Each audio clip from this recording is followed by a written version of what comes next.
برای چی تماس میگرفتم آقا؟ آقا ظفر که یه عمر آبروی منو با 2 کلمه نابود کرد.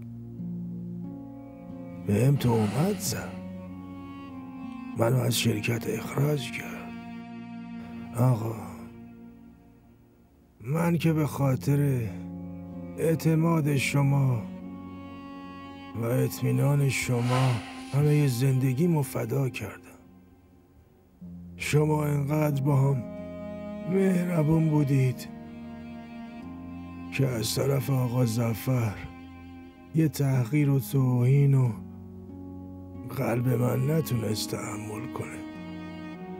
نتونستم تحمل کنم. بگذارید.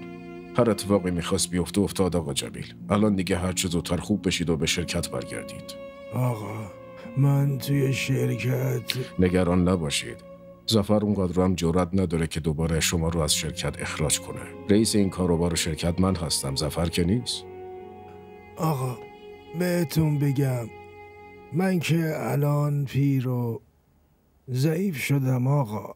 مثل قبل نمیتونم به کارای شرکت رسیدگی کنم. قبلا که شما بودید بهادر بود برای من. به هر حال با رفتن کسی زندگی متوقف نمیشه. اما آقا پیری و ناتوانی و مریضی انسان رو ضعیف میکنه. مراقب خودتون باشید و این رو هم نگه دارید، به کارتون میاد.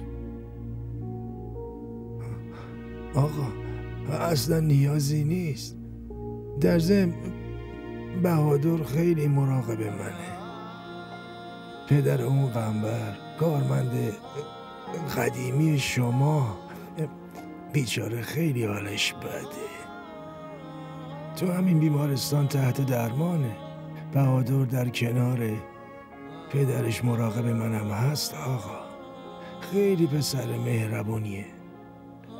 خدا هم از شما هم از اون راضی باشه. جمیل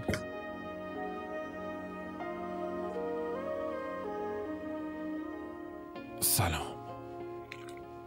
داروهاتون رو براتون آوردم. خب جمیل دیگه میرم.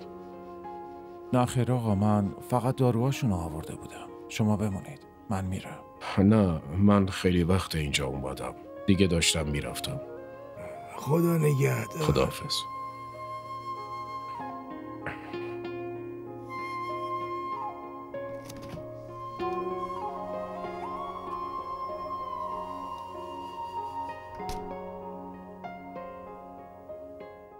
सितम है खुदाया क्यों प्यार बनाया जो लूटे